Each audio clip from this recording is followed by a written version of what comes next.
আসসালামু আলাইকুম এভরিওয়ান, সবাই কেমন আছেন? তো আজকে আপনাদের জন্য একটি হেলদি খাবার নিয়ে আসছি। দেখুন পুষ্টিগুণ। তো নাস্তাটি বানানো খুব সহজ, খেতে খুব মজা। বাচ্চাদের টিফিনে অথবা বিকেলে নাস্তায় দিতে পারেন। তো দেখুন কতটা সুন্দর হয়েছে ভিতরটা, পুরাই কেক। তো চলে আসলাম প্রসেসিংয়ে। এই তো আমি নিয়ে নিয়েছি দুটো ডিম দুটো ভেঙে নিয়েছি। এবার হ্যান্ডউইচ দিয়ে ভালোভাবে একটু মিক্স করে নিব। এবার হাফ কাপ চিনি দিয়ে দিয়েছি। তো চিনি দিয়ে ভালোভাবে করে নিতে হবে, বিট করে নিতে হবে। দিয়ে দিচ্ছি লবণ। ও চিনির ভিতরে দুটো পিঁপড়া ছিল, তো আমি খেয়াল করি নাই। তো ভালোভাবে বিট করে নিতে হবে। তাই তো বিট করে হয়ে আসছে। এ পর্যায়ে আমি দিয়ে দেব সামান্য সয়াবিন তেলটা দিয়ে ভালোভাবে আবারও মিশিয়ে নিচ্ছি।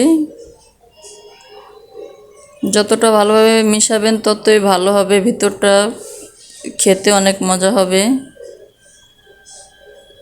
তো এই তো আমি মিশিয়ে নিয়েছি। এই পর্যায়ে আমি দিয়ে দেব আটা। আমি 1 কাপ আটা নিয়েছি, অল্প অল্প করে দিতেছি। এবার ভালোভাবে মিক্স করে দেখি পুরোটা লাগে কি না। তো আমার পুরোটাই লাগবে। এই তো দেখুন একটু পাতলা আছে, তো পুরোটাই দিয়ে দিয়েছি। এবার ভালোভাবে বিট করে নেব। মিক্স করা হয়ে গিয়েছে। এই পর্যায়ে 1 চামচ দিয়ে দিচ্ছি গুঁড়ো দুধ আর সামান্য পরিমাণ বেকিং পাউডার। তো দিয়ে আবারও ভালোভাবে মিক্স করে নেব। তাই তো মিক্স করা প্রায় শেষ। তো চারো সাইডটা একটু করে নিয়েছি। তাই তো আমার হয়ে গেছে, ব্যাটারটা এভাবে হবে। তো আমি চুলায় লোহার একটা কড়াই বসিয়ে দিয়েছি। তো সয়াবিন তেল দিয়ে দিয়েছি, তেলটা গরম হওয়া পর্যন্ত অপেক্ষা করব। তো এদিকে একটু ঘুরে দিচ্ছি, জানি পিঠাটা উঠাতে দিতে সুবিধা হচ্ছে। এই তো আমার ব্যাটারটা দেখুন দিয়ে দিয়েছি। দেখুন ফুলে উঠেছে। এটা কিন্তু কম আঁচে ভাজতে হবে, যত কম হিটে ভাজবেন তত কিন্তু ভিতরটা অনেক সুন্দর কেকের মতো হবে, অনেক মজা হবে। তো এই তো আমার ভাজা প্রায় হয়ে আসছে। তো দেখুন কত সুন্দর কেকের মতো হয়ে আসছে। বাচ্চারা কিন্তু অনেক পছন্দ করে, বাচ্চাদের টিফিনে অথবা নাস্তায়, বিকেলের নাস্তা দিতে পারেন। সুস্বাদু একটি খাবার ও পুষ্টিগুণও। তো এভাবে বাচ্চাদের ঝটপট নাস্তা বানিয়ে দিতে পারেন।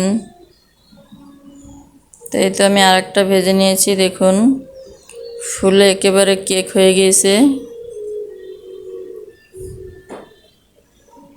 তো সবাইকে সাপোর্ট করবেন, পাশে থাকবেন। ভিডিওটি ভালো লাগলে লাইক, কমেন্ট ও শেয়ার করে দিবেন। তো এই তো দেখুন ঝটপট বিকেলের নাস্তা, খুব সহজ বানাতে, খুব সহজ কিন্তু খেতেও অনেক মজা। এই তো আমার কয়েকটা বানানো হয়ে গিয়েছে। এটাকে আমি টিপ দিয়েছি, ভিতর থেকে কাঁচা থাকতে টিপ দিয়েছি, তো ভিতর থেকে এটা বের হয়ে গিয়েছে, আটাটা বের হয়েছে। এই তো আরেকটা ভেজে নিয়েছি।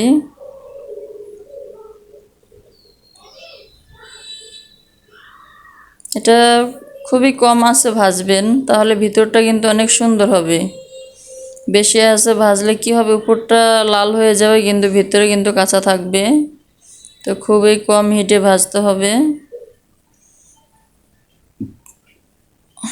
সবাই ভিডিওটা না টেনে পুরো ভিডিওটা দেখবেন, ভালো লাগবে, হয়তো উপকার হবে। এই তো আমার বানানো শেষ। দেখুন কতটা সুন্দর, ভিতরটা একেবারে কেক পুরোই। দেখুন কত সুন্দর হয়েছে। খেতে কিন্তু আরও দারুণ, দেখতে যেরকমই লাগুক না কেন খেতে কিন্তু অনেক মজা। দেখুন দেখুন টিপ দিলে আবার চলে আসছে কেকের মতো নেই। তো আল্লাহ হাফেজ, সবাই ভালো থাকবেন, সুস্থ থাকবেন, আমাদের জন্য দোয়া করবেন।